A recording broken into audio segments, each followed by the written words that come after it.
The year is 1998, and Leon Kennedy and Claire Redfield have arrived in Raccoon City, only to find it overrun by hordes of the undead. The year is 2019, and Leon Kennedy and Claire Redfield have arrived in Raccoon City, only to find it overrun by hordes of the undead. The massive success of the original Resident Evil in 1996 not only defined what a survival horror game was meant to be, it convinced Capcom to turn their smash hit into a franchise. And the result was a story that took the terror of the Spencer Mansion and amplified it across the City of the Dead, turning a dark and stormy gothic night of horror into a modern-day apocalypse. And while it wouldn't take long for the original Resident Evil to be remade for the GameCube, it would take 21 years for this defining sequel to receive a remake of its own.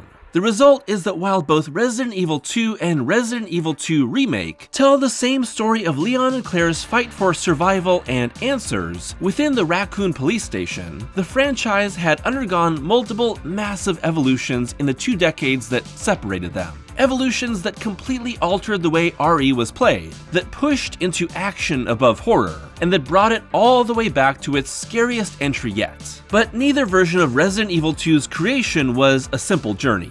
The making of Resident Evil 2 is a story of changes and challenges that helped turn a single game into a mega franchise, embracing a bigger scope and darker themes for one of Resident Evil's greatest moments. Decades later, and Resident Evil 2 would return to fulfill a long-desired hope for fans. Parted by an inescapable destiny, but just the beginning of their worst nightmare. Here, we'll explore the origins of both versions of Resident Evil 2, their gameplay styles and story changes, their different interpretations of horror, and how, in the process, this story of Leon, Claire, and Raccoon City would change a franchise twice.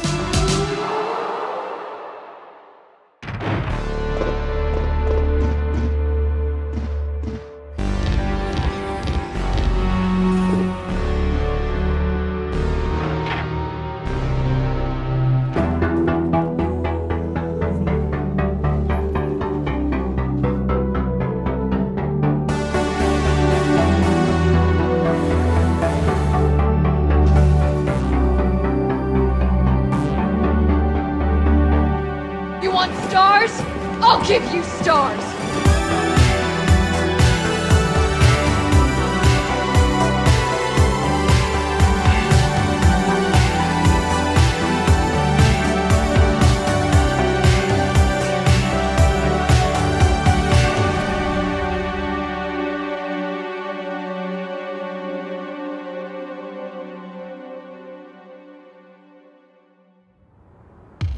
Resident Evil 2 sees Leon Kennedy, a rookie cop on his first day on the force, and Claire Redfield, sister of RE1 hero Chris, both arrive in the Midwest town of Raccoon City on the night of September 28th, completely unaware that their destination has been overrun by legions of zombies and all manner of bioorganic weapons designed and unleashed by the villainous Umbrella Corporation. Now, joined together in the fight to survive, but separated by chaos, Claire and Leon search for a way out of this necropolis, journeying from the Raccoon police station through the infested sewers of the damned, and finally, into the light. But the evolution of Resident Evil 1's gothic horror into Resident Evil 2's citywide destruction was a slow and painful one, spurred on by major behind-the-scenes changes. Shortly after the original game's release, Tokaru Fujiwara, the producer who had been responsible for Capcom's ambitions to make a successful horror game, left the company to pursue making more original games unburdened by the company's growing desire for franchises. Kenichi Iwao, scenario writer for Resident Evil and responsible for creating most of the game's enemies, heroes, and iconography that would define the series, left Capcom for Square to direct Parasite Eve 2. And Shinji Mikami, director of Resident Evil, moved into the position of producer for its sequel, largely stepping away from its creative elements. In his place was 25-year-old Hideki Kamiya, who worked in minor roles on the original RE, before being handpicked by Mikami to direct its sequel, alongside programmer Yasuhiro Anpo and artists Isao Ohishi and Ryoji Shimogama. This new blood would help push RE2 in a new direction, but it would also cause major, expensive missteps. A year of working under the vision of Kamiya, who had a distaste for horror and wanted this sequel to be more action-oriented in the style of James Cameron's Aliens, would result in the cancelled game build eventually referred to as Resident Evil 1.5. And while this would have the same larger scenario as the eventually published game, there are quite a few differences. Leon, Marvin, Ada, and Sherry are all here, but Leon is already defending the station from the outbreak, and Marvin has a much bigger role. But instead of Claire, we have Elza Walker, a college student returning home on vacation, John, a civilian supporting character to Elza, and Roy, another RPD officer. Annette Birkin is also here but turns into a G-monster, and Chief Brian Irons is around, but is a straightforward good guy helping both heroes. It also looks a lot different than the eventual published game, bright, clean, and empty, where the final two would be dark, run down, and cluttered. But what's most important is that Kamiya had purposefully created a game with no connection to the original, sharing no characters, making little reference, and only having Raccoon City and the Umbrella Corporation as the links to number 1.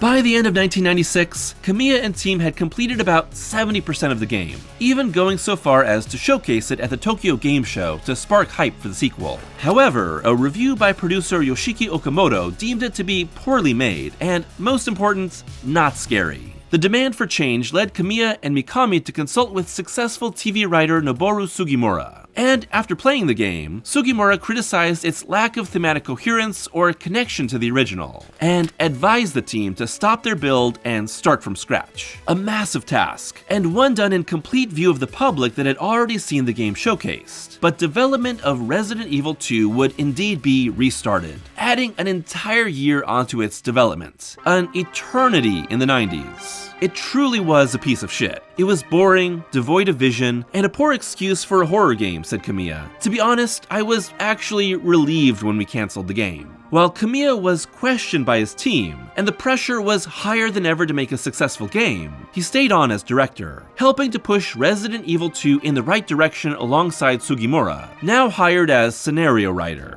To me, Resident Evil 2 is a much truer zombie story than Mikami's original. RE1 housed its zombies in a gothic mansion and contained its outbreak to a very limited location, echoing the works of Lucio Fulci, such as The Beyond. But RE2 takes the larger scale and stakes of something like George Romero's Dawn of the Dead, with an entire city already zombified, and only a handful of survivors left by the time the game starts. While future games would expound upon the deep-seated corruption and Umbrella's control lurking within the town, Raccoon City is very much Anywhere USA in RE2. Nothing all that remarkable and fairly small compared to future interpretations. But like Dawn of the Dead, most of the action takes place in a single location due to budget and technology constraints. Future RE games would let us explore the city, but here we're mostly limited to within the walls of the police station, which echoes the Spencer Mansion and once again turns the location into a living puzzle.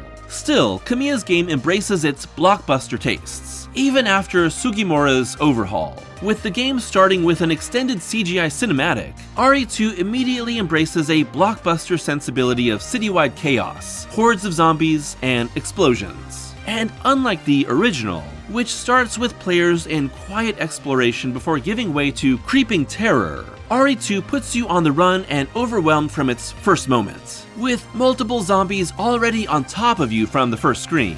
Gameplay-wise, Resident Evil 2 continues the tank controls and pre-rendered environments of its predecessor, while making several critical improvements that allow it to be a bigger, more intense experience. Our heroes and enemies all move more dynamically, responding more to hits and injuries, including limping from decreased health, which slows you down and makes you easy prey for the undead. The other major innovation is that Kamiya and company wanted Claire and Leon to have distinct stories, adding unique elements to each and implementing a new zapping system that allows their parallel journeys to affect one another. Some enemies that are killed in the A scenario will be gone from the B scenario, and various choices will make the second playthrough easier or more difficult. The effect is that Leon and Claire's stories feel much more interconnected than Jill and Chris's mansion journey. RE2 also has an upgraded capacity for how many characters can be on screen at one time, now allowing up to 7 zombies versus the maximum 3 of the original.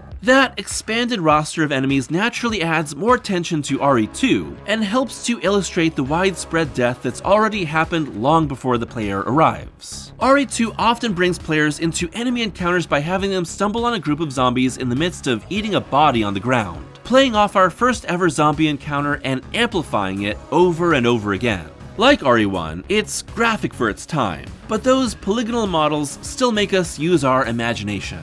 And as far as enemies go, there are still all the returning classics like zombie humans and dogs, but several additional creatures would become staples of the series. The first of which being the Licker. Maybe the second most famous enemy in RE history behind the zombie? It's clear that the team knew they had something special on their hands, because the Licker gets its own little cinematic for their first encounter, driving home the horror and emphasizing the exposed brain, huge claws, and very licky tongue that set it apart. It's meaner, darker, weirder, and I've never forgotten it since I first laid eyes on it years ago.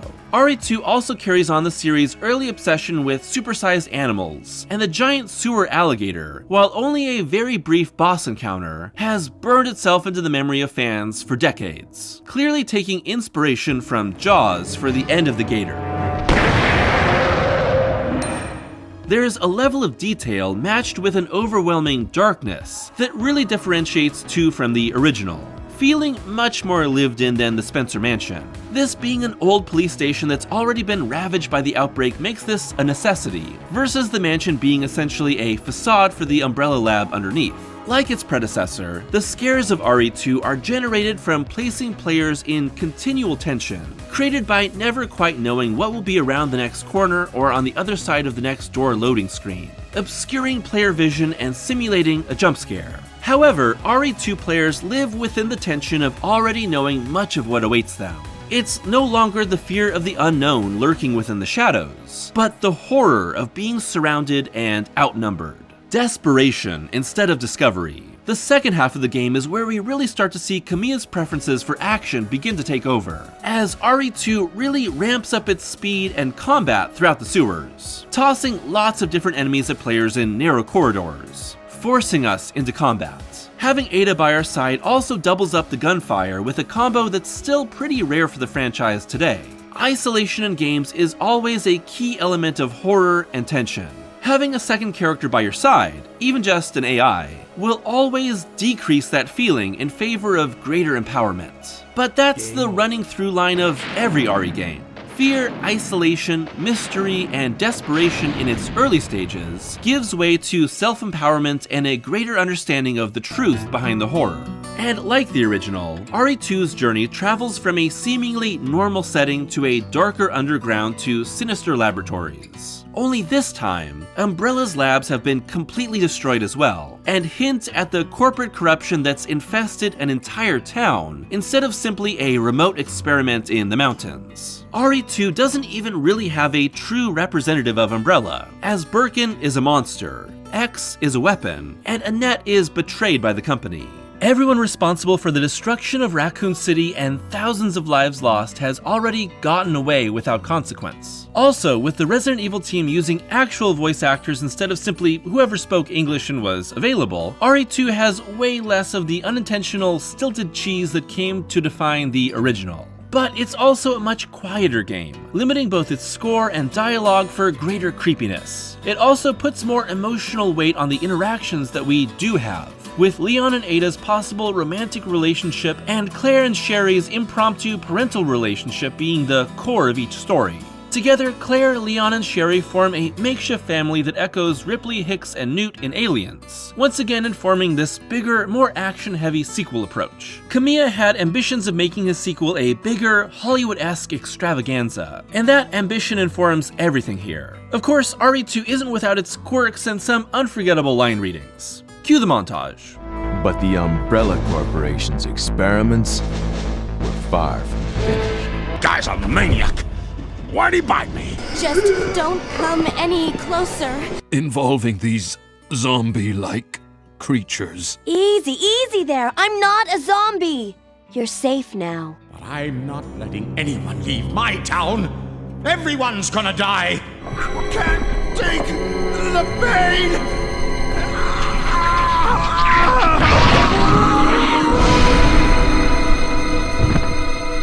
saw it. Much larger than any of those zombies. And it's coming after me! Annette! Man, what a mess! I'm not capable of caring about anyone, but I don't want to lose you. Ada. No. That woman was... I have to talk to her. I don't know anything. And even if I did, why would I want to tell you? Sorry about that. When I saw the uniform, I thought you were another zombie. Claire? Where am I? It worked! What's she doing here? William will be after her. William? That's right. The creature that's been causing all this destruction is none other than my own husband. Don't shoot! I'm a human! Ooh. Sorry about that, babe. But RE2 also has a greater sense of brutality and danger to its horror. We see the before and after of a zombification for the first time here. Whereas every enemy in RE1 was already a zombie or monster when we first encountered them, RE2 has us meet Lieutenant Marvin Branagh, already critically injured. When we eventually double back around, Branagh awakens as a zombie. And while it's a little moment, it's something that makes us feel the weight of all this death and destruction just a little more. Alongside its new setting, RE2 also introduces several new elements to the larger series lore. While the T-Virus is still in play and responsible for the undead horde, we also encounter the G-Virus, a monstrous experiment by Umbrella scientist William Birkin, betrayed by his company Left 4 Dead, and injecting himself with the G-Virus to stay alive and get his revenge. Birkin's rampage and the botched mission to kill him are what set the fall of Raccoon City into motion. But in the shoes of our protagonists, we only catch glimpses of the story until a late-game flashback. Instead, we're subjected to Birkin's rampage and the dangers of our secondary villain, Mr. X. Having Mr. X be only encountered in the B scenario is a brilliant way to change things up and keep players on their toes, with this trench-coated tyrant dropped in by Umbrella to mop up any surviving humans. RE2 does maintain some sense of mystery through all these glimpses of what really happened in Raccoon City, and with Birkin only glimpsed at the halfway point of the A scenario, the sequel takes the original story structure of slowly uncovering the corruption and evil both literally and figuratively hidden underneath the horror, and turning it into a tradition for nearly every game in the franchise. With Claire and Leon really in over their heads and only propelled by saving Sherry or Ada, this becomes the real motivation, versus Jill and Chris's search for answers in the mansion.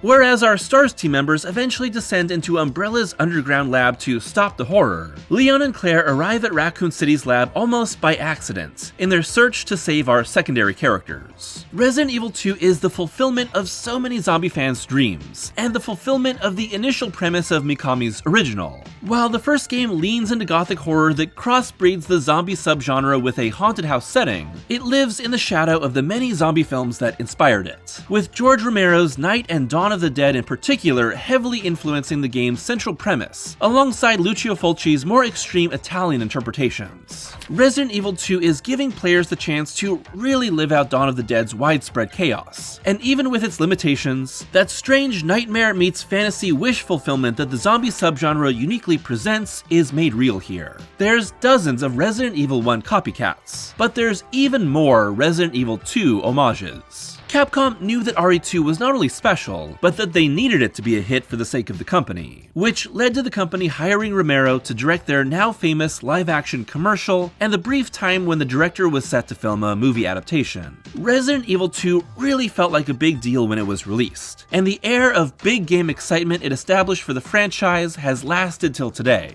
After nearly game-killing setbacks, Resident Evil 2 would be released on January 21st, 1998 in North America, and January 29th in Japan. And including both its original and DualShock versions, RE2 for the PlayStation 1 alone would sell nearly 6 million copies, easily outselling the original and tacking on another 300,000 with the game ported to the GameCube. RE2's success sparked a never-ending series of both mainline and spin-off games. But it would be another 21 years until we returned to Leon and Claire's Night of Hell.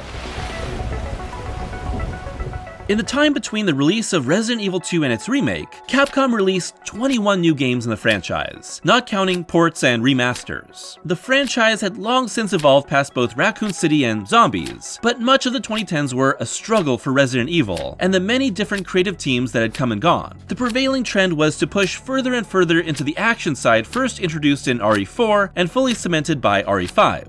Umbrella Corps in 2016, an action-focused online multiplayer, is essentially the furthest away from Shinji Mikami's original vision that the franchise could go, and is seen by many as the nadir of Resident Evil. Thankfully, Capcom already knew that something needed to change, and development on remaking Resident Evil 2 had begun in 2015, shortly after development had also begun on the horror-focused Resident Evil 7. RE2R was directed by Kazunori Kadawai and Yasuhiro Anpo, who had both been involved with the series in various capacities since the original. Produced by Yoshiaki Hirabayashi and Tsuyoshi Kanda, designed by Hirohiro Goda, programmed by Masatoshi Fukuzawa, under artists Gez Fry and Satoshi Takamatsu, and written by Brent Friedman. With a team of more than 800, 16 times the size of the original 2's team of 50, RE2R was a massive undertaking, but was designed to give new life to the franchise. As a team, as a whole, we wanted to make something that was familiar and fresh at the same time, said Hirabayashi, that it would retrace the beats of the original game, whilst also bringing something new. According to Friedman, Capcom originally set out to make a direct, extremely faithful remake of 2, going so far as to hire him to create a new script based entirely on the original, including the zapping system. It's not too surprising given that RE1 Remake is largely an upgrade and expansion of the original, but Capcom soon changed their mind, and eventually gave Friedman more free reign with where to take a new version of 2. Ultimately, I think that's the right call, and needed to match the evolving sensibilities and modern storytelling tastes of video games after 2 decades. This remake is the second game to be developed with the RE engine, first made for Resident Evil 7. The choice was also made to continue with the over-the-shoulder gameplay established by 4, 5, and 6, instead of the first-person innovation of 7. And I think that's absolutely the right call. Leon and Claire are too well-known of characters, and fans have too much attachment to them to be stuck in their eyes, and not perceiving them in third person as fully developed people, instead of the greater anonymity created by first person, and giving life to Ethan Winter's dumbass sack of shit character. We're trying to bring back all the classic memories you have of Resident Evil 2, but we also want to not just meet, but exceed your expectations of what we can do, said Hirabayashi. It's nostalgic, but new at the same time. We want to let you enjoy revisiting your memories, but we're not gonna use your memories to crunch through this game. Compared to the starkly brutal groundedness of RE7, RE2R is a much more stylish take on the world, with the developers referring to its aesthetic as stylized reality. Still, it's about as detailed and lived in as it could possibly be, and there's this sense of darkness constantly creeping in from every corner that adds to the sense of foreboding doom. All the elements of the original setting are here, with much of the police station following the exact layout, which makes any little change subvert longtime fan expectations. It's really when you get to the sewers, the new addition of the orphanage, and the underground lab where RE2 really expands its scope, becoming larger than life as the game takes on those same bigger, better aspirations that Kamiya had with his original vision. Like the 1998 version, RE2R continues this sense of desolation and death to Umbrella's massive facility, giving an Ozymandias-esque feel to the massive, sterile lab. Even something this wild, exaggerated, and powerful can be brought low by a simple mistake and an overreach of science. The team's approach to a stylish, darker reality results in this game being absolutely gruesome at times, probably the most graphic of any Resident Evil game, thanks to its detailed, horrifying depictions of zombie carnage. It absolutely makes RE2R stand out in contrast to the escalation of high-octane Hollywood action that defined the previous decade of games, and establishes the stakes for what's to come. And, for the most part, the giant animals are given the boot, save for our giant alligator, given a more blockbuster scenario.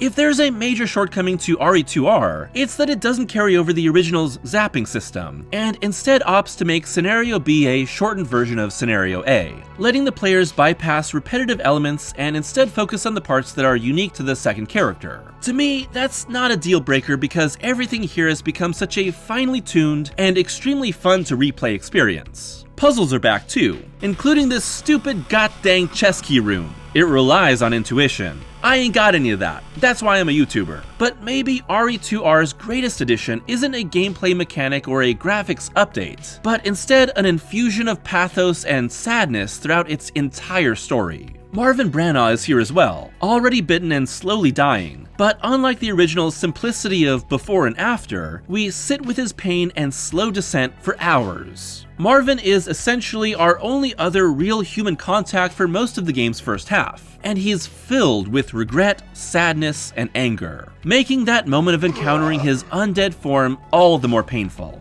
Marvin! Oh no. Damn it!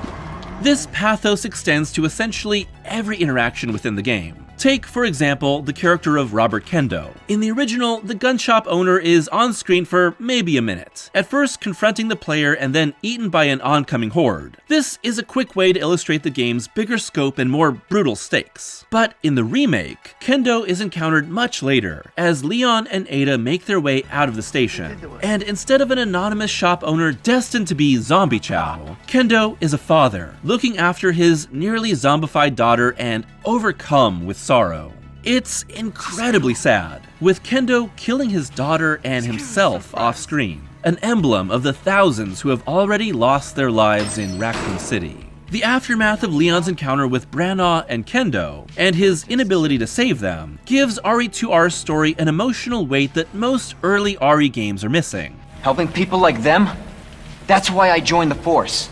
Now, I'm not saying that every Resident Evil game needs to be sad or emotionally heavy. In fact, a lot of the franchise's lasting appeal is how much fun these games can be, despite their terror and death. But this is a choice that is made with every RE remake. RE1's remake created gothic horror and paranoia in contrast to the original's cheesy thrills. Here, RE2R's greater sense of loss adds weight to 2's soap opera Romero fantasy. This would go on to inform the emotional core of the Resident Evil 4 remake, and Leon's haunted motivations, embodied in Marvin's knife. But that's a topic for another video. If you see one of those things, uniform or not, you do not hesitate. You take it out. This does, however, turn Chief Irons into easily the most disgusting and disturbing character of the entire franchise, taking an evil but almost cartoonish human villain and making him skin-crawling, a sexual predator and child-targeting serial killer. Part of this is simply because everything in RE2R is more realistic and grounded than the original, which naturally makes everything more visceral and real. Part of it is because the team is willing to detail Irons' predatory nature and human taxidermy in so much more detail. Irons isn't around for very long in the original 2 before he's Night of the Creeps. Here, he becomes the main villain for Sherry's section, which I think is a massive improvement from the Sherry bits in OG2. The original Sherry section is essentially a copy of the Ada sections. Here, Sherry and Ada are given their own wholly unique experiences, with Sherry's being a stealth escape from Irons' nightmare orphanage, which illustrates an institutional corruption that existed long before the outbreak. G-Monster Birkin is also turned into a much more disturbing creature, making his reverse electrocomplex targeting of Sherry a greater motivation for the monster's rampage. In the original 2, we don't see much of Birkin prior to his transformation, but he seems like a victim of the Umbrella Corporation's ruthless exploitation of everyone, including their own employees. In RE2R, he's manic even before his transformation, an unsympathetic character whose obsessions with the G-Virus lead to his doom. In turn, both Ada and Annette become more morally gray. And of course, the biggest gameplay shift is the addition of Mr. X, in a much more substantial role to both sides of the story. I love this idea of Mr. X and G-Monster Birkin being opposing forces of Umbrella's horrific experiments, with X being the completely controlled company agent emotionlessly carrying out Umbrella's commands, and Birkin being this unstoppable, worsening piece of science gone wrong, fully compelled by his corrupted emotions. Having X constantly patrol the station, and Birkin be a constantly evolving boss battle, puts Claire and Leon between two opposing sides of horror. And that's really the overall theme of RE2R, the inescapable nature of Umbrella's destruction of Raccoon City. That theme of no escape is translated into the gameplay's reliance on claustrophobia, which keeps up the tension and horror in contrast to the greater control and precision afforded by the over-the-shoulder aiming system. RE2R's gameplay is so smooth. You really feel like you're one with the character, which adds to the tension, and it only improves with 3 and 4's remakes. To counterbalance better aiming, the RE2R team made their zombies much more stable and resilient, as most of the undead will shrug off a bullet to the head and keep coming, forcing players to evaluate when to make a stand and when to run. That's a pretty big difference from the depictions in most modern zombie media, with the undead being almost extra soft and squishy for grosser zombie deaths. Any RE game that doesn't use tank controls will never fully replicate the classic horror trope of being frozen in place while a monster bears down on you. But filling the station with undead squeezed into tiny corridors is a great way to translate that feeling. Add in a liquor and the panic sets in fast. Mr. X adds this incredible level of tension as a full-blown pursuer enemy in the vein of Nemesis. He absolutely makes this game more difficult, and not being fully prepared or clearing certain sections before X begins his chase can make the game frustrating. But few things in this series create the level of tension as much as RE2R's X. To me, this version of X is taking his reputation that has been built up over the decades by fan love and growing lore, and fully turning that into the actual representation of the character in the game. Ultimately, I see X as Leon's true enemy, with its connection to Umbrella and Ada's schemes, while Birkin is Claire's true enemy, with their dueling connections to Sherry. RE2R further differentiates itself by giving its two heroes different motivations and reasons for fighting, or being pushed into fighting, creatures like Birkin. For example, Leon is essentially thrown into a fight with Birkin by Annette near the end, while Claire chooses to fight him. In any case, the final battles against Birkin, X, and the train boss battle capture that essential Resident Evil brand of empowerment and catharsis, giving Leon, Claire, and the player the chance to overcome their fears and the corruption that has destroyed Raccoon City. Resident Evil 2 Remake was seen by Capcom as not just a chance to redo a classic entry in the series, but to create a brand new entry. RE2R would go on to sell more than 13 million copies, making it the highest selling Resident Evil title ever. And in the aftermath, a new line of remakes alongside ongoing entries would give Capcom the chance to both relive the past and push forward into the future. Resident Evil 2 had successfully given new life and set the stage for a new series twice, 21 years apart. In the end, both versions of Resident Evil 2 see Leon, Claire, and Sherry escape Raccoon City in a finale that echoes the original's climax, with the now completely inhuman Birkin destroyed, and our heroes out of this long, dark night, and embraced by the light. With our heroes promising to destroy Umbrella, and Raccoon City still overrun by the undead. Hey, it's up to us to take out Umbrella. Resident Evil 2 leaves its fans with so many tantalizing possibilities. In 1998, that meant an unknown future for a franchise that had suddenly reshaped itself into a juggernaut. In 2019, it meant that more remakes were a real possibility, creating a complete cycle of new life in a series that was suddenly firing on all cylinders, after years of struggle. But no matter the era, the story of Leon and Claire's fateful night in Raccoon City will always hold a special place in the hearts of fans.